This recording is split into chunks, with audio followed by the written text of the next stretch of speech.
Good afternoon, everybody, and welcome to this very wonderful and new event, a networking event that's in Reading. And my name is Phil Aston, and I'm actually talking from the far west of Cornwall. So I've been able to attend this networking meeting without leaving my home all the way down here, which is fantastic. And a little bit of background to how I became involved in this. About a year ago, we held a networking event in Cornwall, and it's quite hard to actually get people together in this part of the world. It's so rural, and getting stuck behind tractors is very much something that happens. And we invited Dave Webster to come and talk at one of our online meetings. And from that, we could see the potential of how we could actually do virtual networking, but at the same time, look for how we could expand that. And this is one of Dave and Paul's ideas, how we could bring together virtual networking and real networking at the same time. So I'm very honoured to be able to be asked to host this first of these events. I'd like now to introduce two people who are in the panel with me, which represents just how far-reaching we can actually set these things up. And the first person is Paul, who's based down in Kent. So Paul, if you'd like to tell us a little bit about what you do. Hello Phil, hello everybody. As Phil just said, my name is Paul Goggin. I'm the owner of Innovo Consulting. I'm based down in Kent, and I basically help startups and small businesses to use their technology better. I met Dave Webster through Google+. We've been discussing things for a while now, and heavy advocates of Hangouts, and I thought that when Dave mentioned this Hangout was coming up, I thought it was a brilliant opportunity to see exactly how wide and how great the technology can be. Okay, thanks, Paul. And now heading over to Sarah, who's in Switzerland. So tell us a little about what you do, Sarah.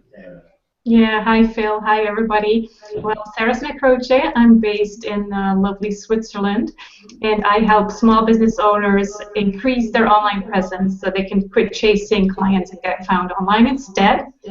And I also specialize in LinkedIn. And I've also met Dave on Google+, and we've been in touch ever since. And so it's great to be here. Thank you. Thank you very much. And now I'm going to hand over to Christine, who runs the Late Breakfast Club in Reading.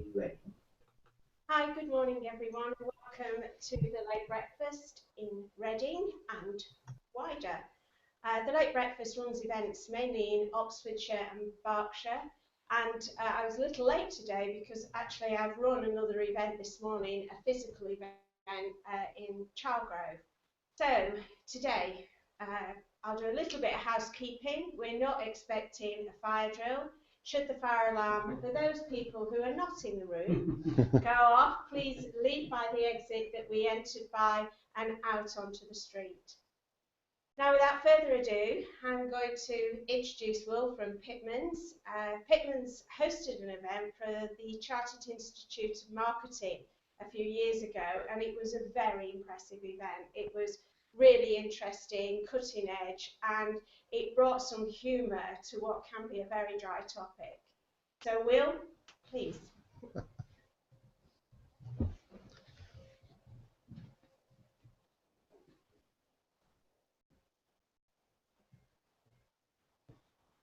Hello, everyone. I'll just introduce myself while the slides are getting set up. With an introduction like that, no pressure for me to make it both cutting edge and humorous, and within 30 minutes. I shall do my best. As you can see from the slide, which hopefully is on the screens of those who are online, this is a talk which is going to focus predominantly on online, but particularly social media, and staying on the right side of the law. The reason why I'm focusing on social media is because at the moment most of the sort of legal disputes and problems that are arising online are happening within the social media arena, and that's really something that as lawyers and as a litigator, which is what I am, we're coming across very frequently, both in the fields of brand and reputation, but also in some other areas which perhaps you might not expect. So, talking of social media, what exactly do we mean by that? There are, of course, a wide range of different social media providers. They're not all of them securing very large degrees of market penetration, but a lot of them have different features, different characteristics that are worth being aware of, and from time to time we come across a pretty wide range of them. But of course, equally, this is not a talk to go into a great deal of detail about that. In the space of 30 minutes, I could talk about all the different varieties that there are, but I'm just going to make some basic assumptions. Firstly, everyone knows what the internet is. You all understand what I'm talking about when I talk about social media, and you all predominantly understand that there are a whole range of criminal offences that might be committed when you're online.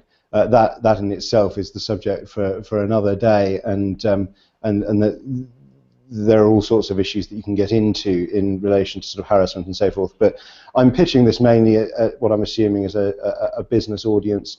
I'm assuming that none of you are about to go running off and start harassing people, posting abusive messages or tweets threatening to blow up airports, although that has been known in the past. Even when you're online, these things apply, and a lot of people have been caught out that way. What I do want to do is just look at some of the big players in the social media world before we get into the grist of the talk. Biggest of those still is Facebook. I was berated for not having a separate logo for Google Hangouts. There are reasons for that, and that mainly is because Google Hangouts has not been the venue for any large-scale litigation as yet, which can't be said of Facebook. You can see from these figures, Facebook represents a very significant proportion of all of the adults who are online and using social media. Twitter also has a pretty high degree of market penetration. And there, I think one of the interesting things to note is that the majority of people are following friends. A lot of us who use Twitter for sort of business purposes don't really think of it in that light, but it is still predominantly a medium for people to communicate as friends. And one of the things that people forget is that when they're having a conversation with their friends, they're doing it in a public forum, and they're doing it in a way that is recorded permanently, and that has got people into all sorts of trouble in the past.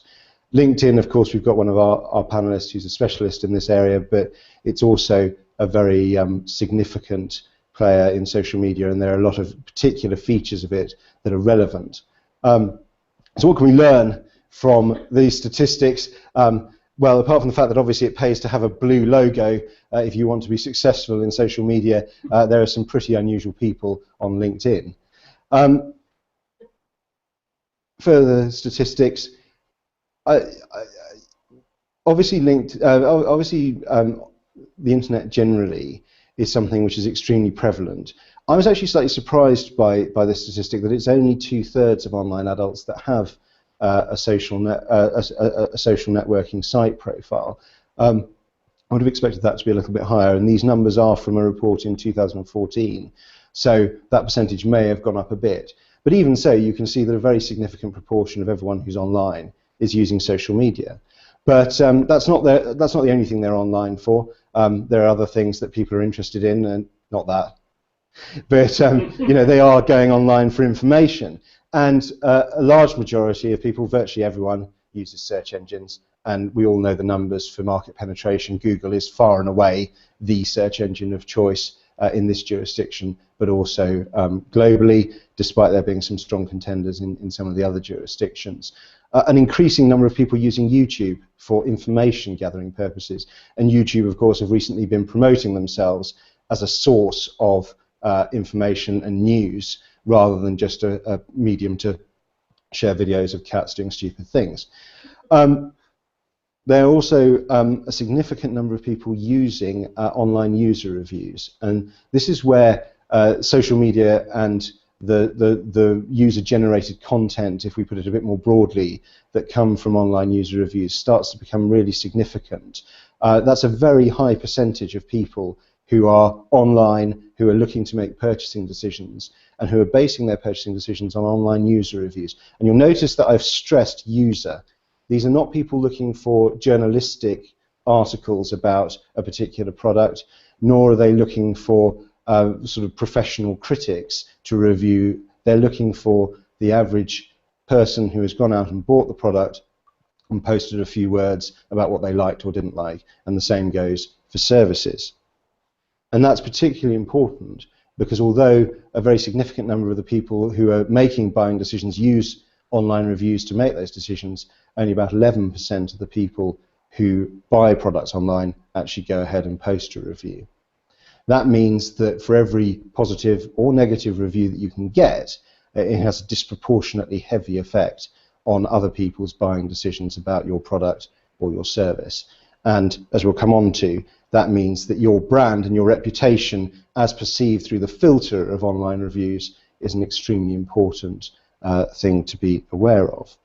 So that was a very brief overview. I'm now just going to quickly run through the topics that I'm going to cover today.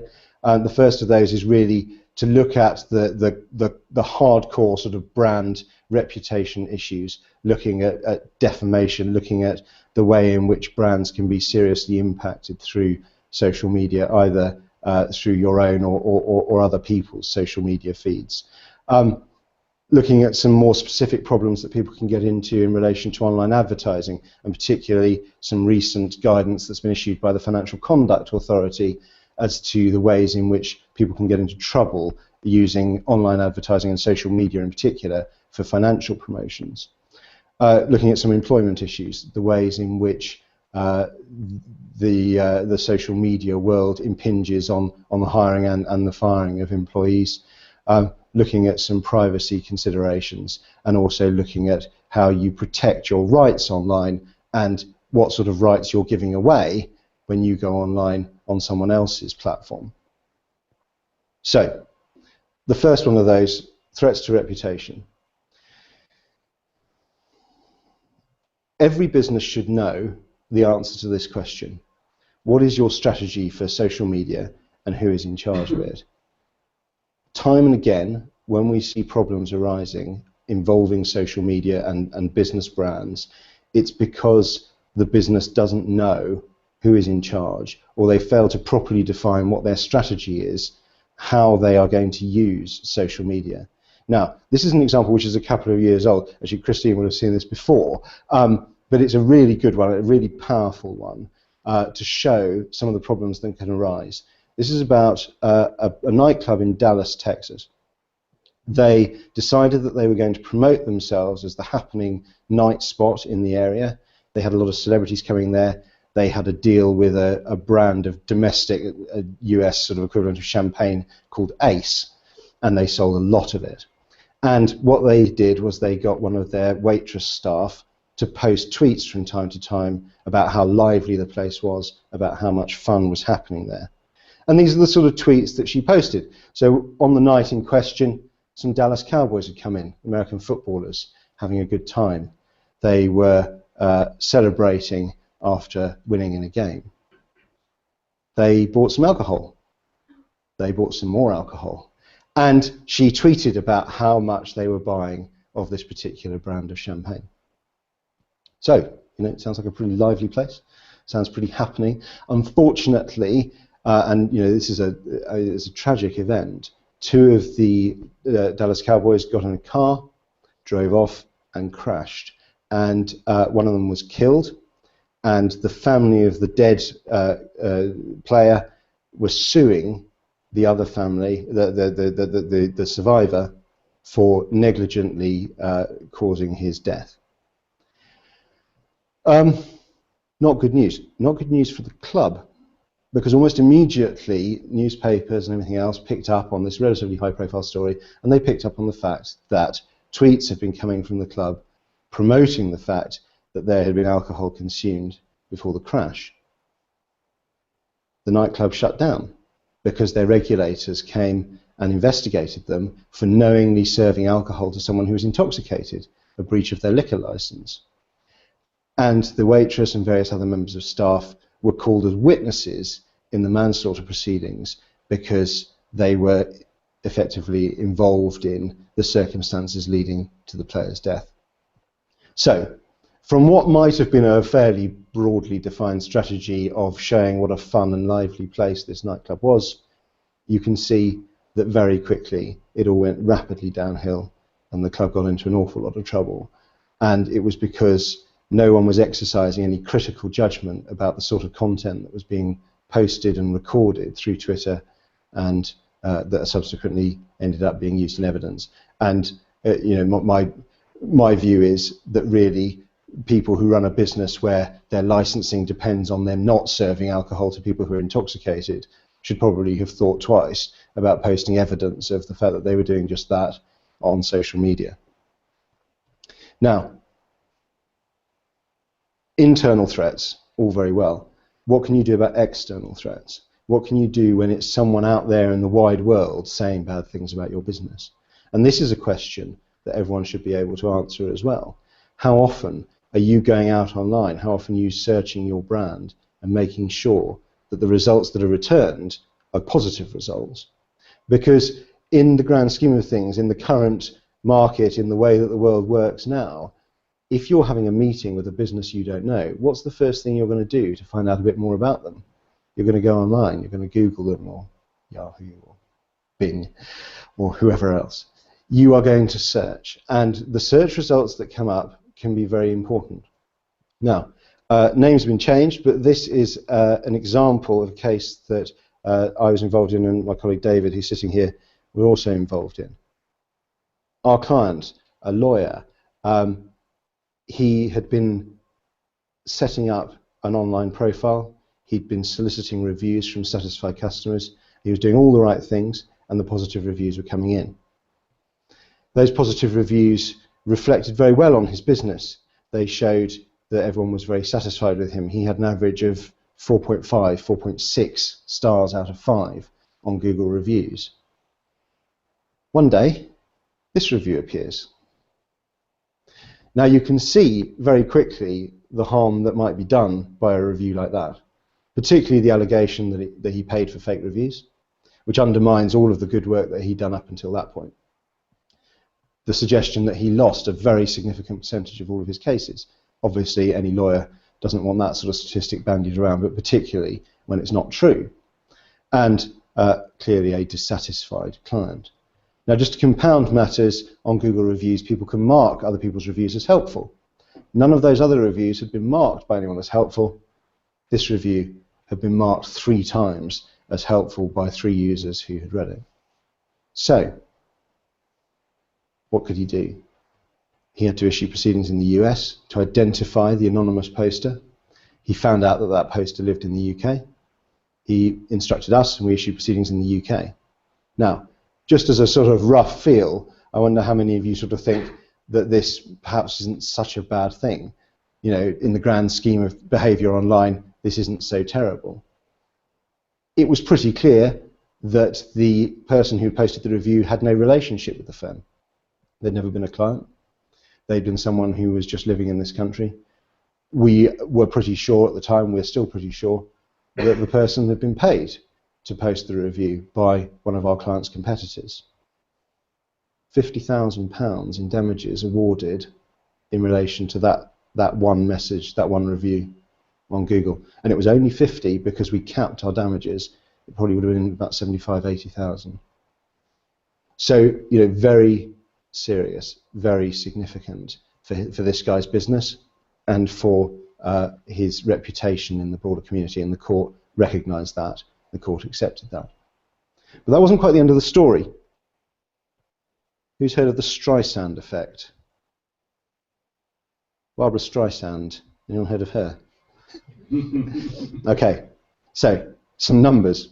3850. Image number 3850 was part of a collection of 10,000 images of the Florida, well, of the US coastline that had been taken by someone who was submitting to Congress about coastal erosion.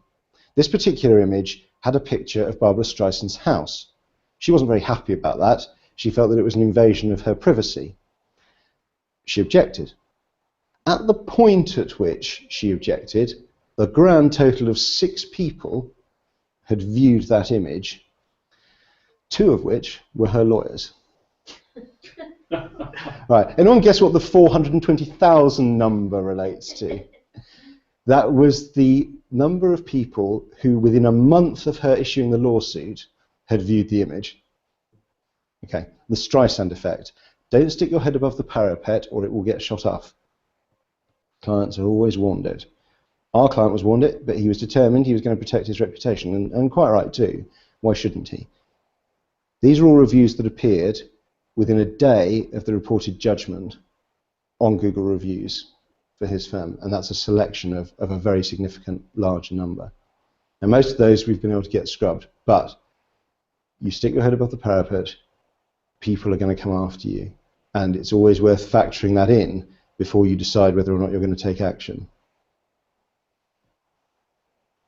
So, we're racing through, because I don't have a lot of time, financial promotions on social media. We move now to a different sort of area. This is, I mean, equally important. You think about brand, you think about reputation. One of the key ways in which businesses in the financial sector can lose their reputation is by getting into trouble with their regulators. You think recently there was a case only a few days ago, landmark decision, seller of financial products, what we call death bonds. There's no time to go into it, but basically they had missold. They had failed to give the proper guidance. They'd been misleading. They'd been unclear.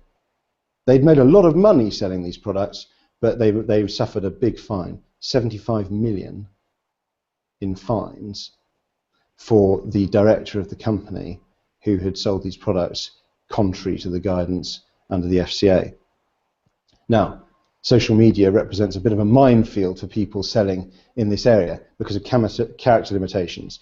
I'd always sort of thought of Twitter being the most heavily limited, but actually that first statistic, 25 and 90, that's the number of characters you get for an advert on Facebook.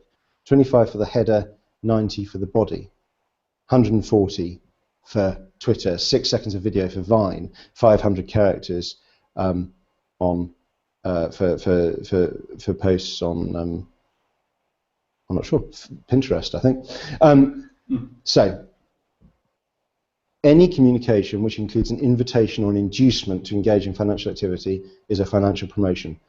If you put out a publication like that in the course of your business, you're subject to the regulation of the FCA, and the publication has to be fair, clear, and not misleading.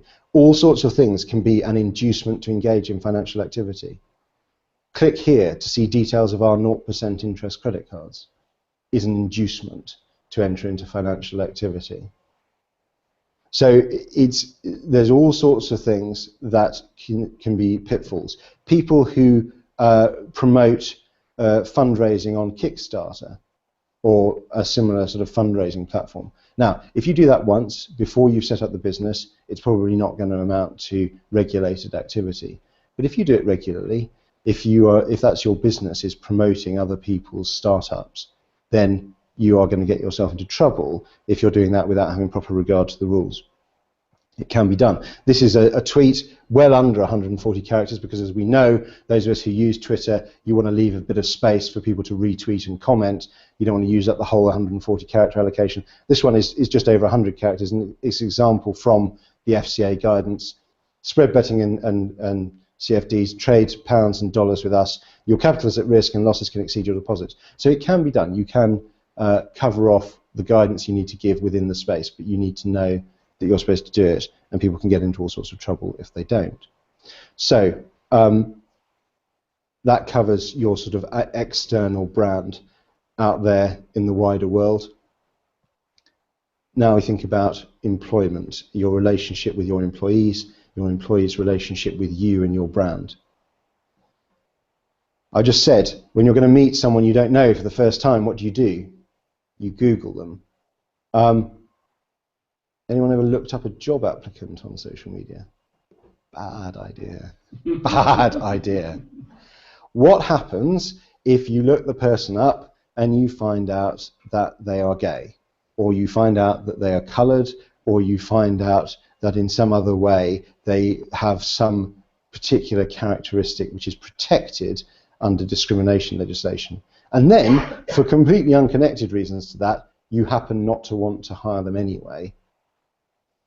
How are you going to show that it wasn't because of some of their protected characteristics that you have ended up deciding that you don't want to go ahead and hire them? If they make a subject access request under the Freedom of Information Act, probably the copies of the social media content that you've downloaded will be disclosable as part of that. You cannot unlearn what you have learned. And that is a problem, because once you know it, you've got to try somehow to put it out of consideration and show that you put it out of consideration in making your decisions about employment. So, the protected characteristics under the Equality Act: age, disability, race, religion and belief, gender, gender reassignment, orientation, marriage. A lot of these things, even if someone's got a private profile on Facebook, a lot of these things will be apparent from their surname, from other details that might be in the public domain within their Facebook profile or other social media profile. There might be a photograph on their Twitter account, for example. Now, I just mentioned this very, very briefly. It used to be quite a common practice among certain types of employers to force their employees to make subject access requests of the police, of law enforcement, in order to get details of spent convictions and things that wouldn't show up otherwise in searches. It's now prohibited under Section 56 of the Data Protection Act. Just well worth being aware of, because it's a current issue. Now, you've hired your employee, you've navigated the minefield of interviews and all the rest of it. Once they're working with you, what sort of issues can arise? You've got to have a privacy policy. You need to make sure that you are not overly intruding into your employee's private space. But, we'll come back to this in a second, privacy policy means exactly the same as it means to social media companies. It defines the scope to which you're able to invade privacy. It's not about safeguarding privacy at the expense of everything else. It's important to document certain rights that as an employer you have, and certain duties that as an employer you have in terms of invading that privacy. You should have a social media policy for business and personal use. A lot of businesses allow their staff to use social media within the work environment. It's good for networking, it's good for keeping aware of trends in a particular marketplace, but it can cause problems. Someone on work time sees a defamatory posting about someone else and retweets it using the work account. Big problems for the company. Someone sees a photograph which is an invasion of privacy and shares it using the firm's Facebook page. Again, serious problems. You need to have policies in place to guide that. You should have provisions about who owns people's social media contacts. Someone runs your Twitter feed for you. They build up a large number of followers. They've got the password. It's registered in their name. What happens when they leave? Who owns it then? Who owns people's LinkedIn profiles? Who owns all of the contacts that people have on LinkedIn profiles? All things that need to be thought about, all things which, quite frankly, I could spend half an hour just talking about that. But it's just a heads up, really, to be thinking about those sort of issues. Not going to go over all of those, but it's just important to be aware that there's an awful lot of things that you might need to be able to comply with in relation to social media, particularly where you run a Facebook page, particularly where you run a blog on your site that solicits user-generated content. You need to know who's posting to it. You need to be able to exercise control over that if necessary. So, privacy. I'm going to very quickly rattle through this. I said already, social media companies and frankly all big internet companies have privacy policies. Those privacy policies are not for the protection of consumers. They are not there to define how wide the individual's privacy is. A lot of people derive comfort from just knowing that there's something called a privacy policy there. The privacy policy is there in order to define how much information can be used within the scope of the Data Protection Act. When you accept the privacy policy, you're giving your consent for the purposes of the Data Protection Act to the use of all of the various different types of data which are defined within that policy. It, generally speaking, goes a lot wider than people realise. And why? Why do businesses, why do social media companies need that? Well, because of the way that they are structured, because of the way that they are funded. They need users, they need the data from users, they need to sell that data to advertisers in order to get revenue in, and the revenue drives growth, which enables them to get in more users. So that data, the harvesting of data, the use of data for targeted advertising, and for all of the other things that might be coming in the future, like sort of sale on to insurance companies and other things like that, you know, all of that is exactly how Facebook, with all of its bells and whistles, can be free to the end user. It's how Twitter is free. There is one relatively recent startup social media company called ELO, E-L-L-O, which seeks to do away with all of that. They sell themselves on privacy, they sell themselves on never sharing data with anyone, but the upshot of that is that they are a low bandwidth, very low res, low tech social media platform, because they can't offer all of the bells and whistles that could be offered if they had big ad revenue coming in from outside. I'm just going to skip through all of this and just come very quickly on to a final point.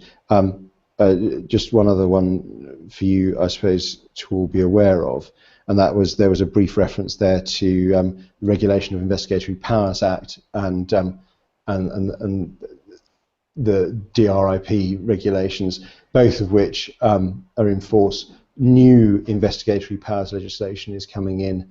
The scope of what social media companies can be obliged to disclose to the state for investigatory purposes is going to be much wider. A much wider category of information is going to be retained in order to be able to comply with lawful requests that the state might make from time to time if you're using social media, frankly, if you're using the internet at all in the UK. And that's well worth being aware of. So finally, one of the other ways in which, I mean, brand is important to a point, but some people will host online things which are actually of much more value to them, their intellectual property. If you're an artist in particular, or any sort of working in any sort of creative media, the internet is a great platform for promoting your services, putting photographs that you've taken, videos that you've shot, details of artworks that you've run, putting it online. It's great, but it's vulnerable to people grabbing that and reusing it without licensing. People don't seem to understand that it is not lawful. You should maybe get a big sign like that whenever you try to download someone else's content, but you don't. Another issue, and just the last one for us to come on to on this, is that you also get some very curious consequences from the terms and conditions that people are required to sign up to when they go onto social media. You take a photograph, just to give a very quick example to wrap up, you take a photograph at a festival. You haven't read the ticket that says that any photograph you take is owned by the festival promoters, and you're just given a license to use it for non-commercial personal use. You post that photograph to a photo social media platform like Instagram or something like that. You don't read the small print that you've just clicked on to accept when you signed up, which says that any picture you post is assigned to Instagram or whoever, and that they have the right to exploit it in any way that they like, including commercially. You are purporting to assign a right that you don't have. And in those circumstances, Instagram can then end up in quite a big trouble if they start using your photographs, as has happened from time to time, to promote their services. They use the user's photographs, they post them, and suddenly the festival promoter is turning around and saying, well, hang on, that's a photo of my festival. Who gave you the rights to use that? And when it turns out that Instagram thinks it's the user, well, actually they never had the right in the first place to be able to assign it. And it happens all the time. And it happens, and you know, there are a lot of points in there, but the key point is when you sign up for these services, no one ever reads the terms. No one ever thinks about what it is that they're giving up and the rights that they're assigning. But you know, there's an awful lot in there which you probably ought to be aware of, particularly if you're concerned about, you know, the IP in what you're posting on the internet. So that was a whistle-stop tour. I've talked now for about half an hour. I'd said I'd wrap up there. I could go on, but that's probably as good a point as any to stop. Thank you all for listening, and if anyone's got any questions, I'll happily take those now. Question in relation to the last point you made. Yeah. At the beginning of the Premiership football season, I believe the Premiership were putting similar constraints on spectators at the ground using their smartphones to take photographs. Do you know if that was lawful, or how can you police that kind of control when you've got maybe 30, 40, 50,000 people posting and using social media, taking instant photographs of sporting stars? What was the? I'm not sure whether you're familiar with that. Yeah, I'm aware of it, and it's sort of the same principle as the festival promoter in my example. What they're concerned about is not so much that I go with my son and we take some photos and we put them on the computer at home and we show them to mum and say, look what a fun day we had at the football. They're not really fussed about that, so that's why they won't really police it at the point of the photos being taken. What they're concerned about is someone going away and commercializing that content, you know, posting reviews for money, or for that matter, given that they sell extremely lucrative television and photograph rights to people to come in and, you know, photographers to take pictures to sell to the national press, television companies to broadcast globally. For someone else to come in and be able to produce even low quality video or photographs from the match, which they're selling commercially, that's when they would start to get concerned, is probably too strong a word, but certainly interested, and that's where they would be going after those individuals, not so much to punish them, but to tap into that revenue stream and make sure that it's coming to them rather than into the individual's pocket. On the example you gave a moment ago of the festival promoter, yeah. Obviously, is there any blame for the person taking the photograph and, you know, posting onto?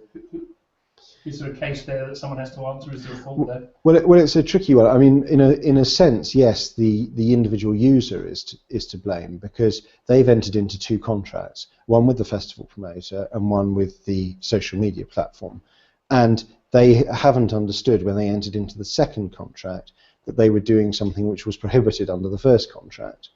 And so in that very technical legal analysis, they're to blame. However, the reality is that they haven't done that consciously. They haven't done that intending to make money out of it or anything else. They've done it because no one reads these terms and conditions. And the problem, when it arises, is really the problem for the social media platform, because they're the one that's made money out of it. They're the one that has exploited commercially something which actually, on a technical legal analysis, they only had a non-commercial license for. Thank you, Will. That's excellent. Phil, have you got any questions from your side or your team? One question I'd have is that you mentioned the Barbara Streisand effect. Yeah. How did it pan out for that particular client? Because it must be a fine balance about thinking, do I leave that one bad review up there and ignore it, or hope that it will soon be filled up with good reviews? Well, as you say, well, I mean, take action. What happens next? Yeah, the volume of the bad reviews far outweighed the good reviews. There was a real sort of backlash, and that was part of the problem. It couldn't simply be ignored, because he depended very heavily on the internet for his business and for the type of people that were going to be coming or looking for him. A lot of them were going to be looking online. So he was really very keen to see an end to that. It was really the same reason that had driven him to go to the lengths of actually bringing the proceedings in the first place. But we were quite fortunate in one respect. Quite a number of the people who posted were all part of a particular community online, and obviously not thinking that we would go looking, they had been exchanging messages in the open on that forum about how they were going to post negative reviews, how they were going to punish him for having stuck his head above the parapet. and we were able to take the transcript of those conversations, show that to Google, and get a significant proportion of the negative reviews taken down quite quickly. Okay. I have had a question from someone called Nina, who's watched the presentation, has really enjoyed it. Yeah. And she's saying, how does a lawyer, for instance, a company, become more present on social media? What's your actual approach to your own strategy? Well, it's a combination of things, but I think the most important thing about social media is to remember that it is a social platform. I think a lot of lawyers struggle with it because they're so accustomed to just talking. Here's me, I've just been talking for half an hour and not letting anyone else get a word in edgeways. That's what we like doing as lawyers, but actually social doesn't work that way. If you just broadcast and never listen, you very quickly find that people aren't really very interested in what you have to say. It's much better to be involved in a conversation that's a two-way communication, to actually show that you take an interest in the wider area in which you practice, to enter into discussions with the people who actually work in that area. You can get all sorts of insights into the things that really matter to them that, as a lawyer, you won't necessarily pick up from any other source. And I think that's probably one of the key ways in which you sort of get the most out of it. But other than that, it's just devoting the time to it, making sure you're present on social media platforms regularly, and that you've got interesting things to say when you do pipe up. And I guess talking about these kind of issues on social media is a way of raising profile for lawyers and indeed the kind of pitfalls. Well, that's why I'm here. Yeah. We have a question here, Mr. Chris. Yeah. I had a question about the Googling of social media lookups of potential employees. Yeah. Obviously, do it.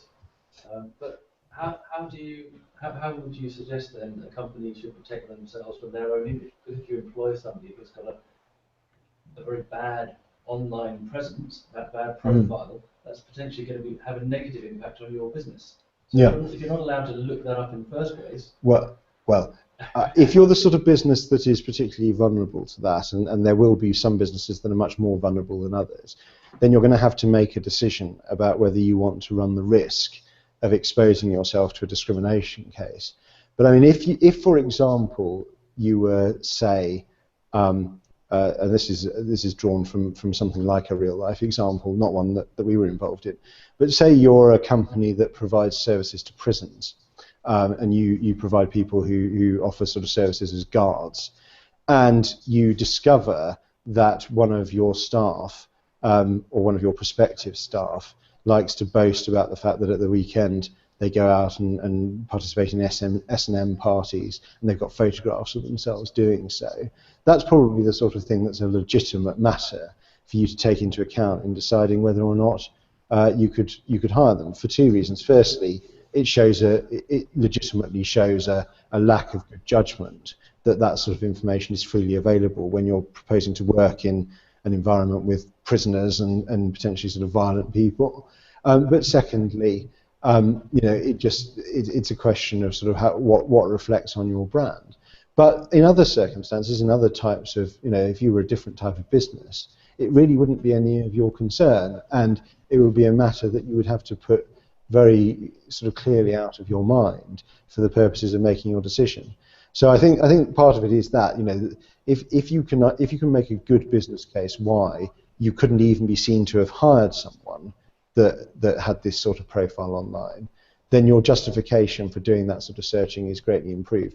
Otherwise, you've just got to have robust employment policies that the employee signs up to when they join, where they commit to a certain standard of behaviour, and then you take the necessary remedies in accordance with the employment law if you find that they haven't adhered to those policies. I've got a question. Sarah would like to ask a question about LinkedIn privacy. Yeah. Well, actually, it's not a question, it's just kind of a statement. I would just like to say, because I work with people on their LinkedIn profile a lot, and I always get the question, well, should I put a picture? Should I put my email, my phone number? And so I always say, well, use some common sense. If you want to make, get business out of this LinkedIn presence, well, yes, you do have to put your email address or your phone number. And so kind of measure the risk and the benefits. Is that, do you agree with that?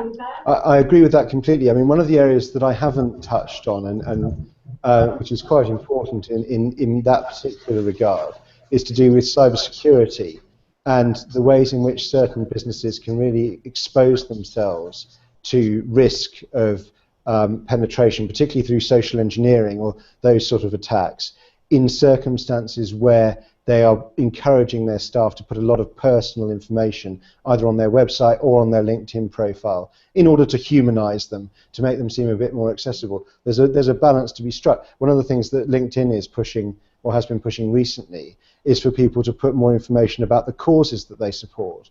And that's all very well up to a point, but if you've put something on your LinkedIn profile that says that you support the Red Cross, it's not that difficult if someone wants to inject a virus into your business, or they want to install a Trojan horse, to send you an email with a link, saying, oh, well, we're writing from Red Cross, we want to conduct a survey of contributors.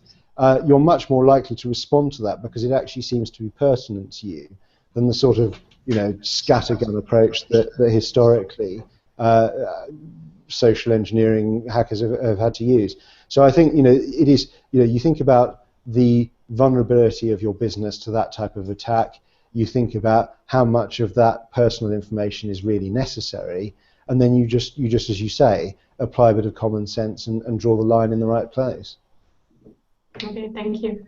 I've got a question from Richard Locke, who says, what stops terms and conditions being so much more clear and simple so that people can actually read and understand them? I guess in the age that we are with the internet, people are used to seeing small 140 character posts. So it doesn't make sense that terms and conditions could be simplified and people would adhere to them more. Well, yes, if businesses wanted them to know what were in the terms. I mean, the fact is that, and the social media privacy policy is a classic example of this. It is ostensibly in relatively clear language, but it's not short, and it's hidden away through a hyperlink rather than being actually displayed on the page.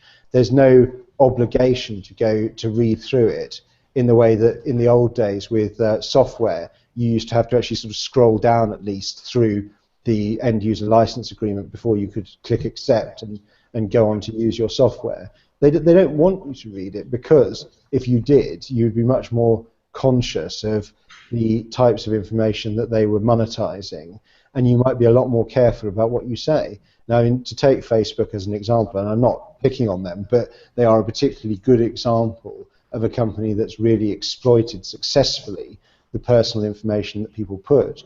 The more cautious and circumspect their users are, the less value the information they're putting online has for targeted advertising. So it's not. There's nothing to prevent people from putting terms in a very clear and transparent way, except that it's often not in their interests that they should do so. Okay, thank you. Okay, thank you very much, Will. Thank you. Would you like to take a Yes. seat? Thank you. Right, ladies and gentlemen, and that brings us to the end of our presentation side of this event today. What I would like to say is a big thank you to our team behind the scenes. We have Phil, who masterminded the online, our virtual guests. We have Paul, that's done an amazing job with the technical equipment, the audio-visual equipment. We have Dave, who set up all the webinar and did all that background, as well as helping me with the marketing. And we have Chris, who has been a lovely host for our physical venue today. So thank you very much. Please keep an eye on the Google group and also the Late Breakfast website for any future events that we might want to organise. I have had an inquiry this morning about organising another event in Oxfordshire, so you would be welcome to join us then. So thank you to our virtual people, and goodbye. Thank you. Wave. Thanks very much. Thank you. We're all waving to you. Thank you. Thanks. Thank you. And our physical people. if you'd like to help yourselves to tea and coffee, and we could do a bit more physical networking.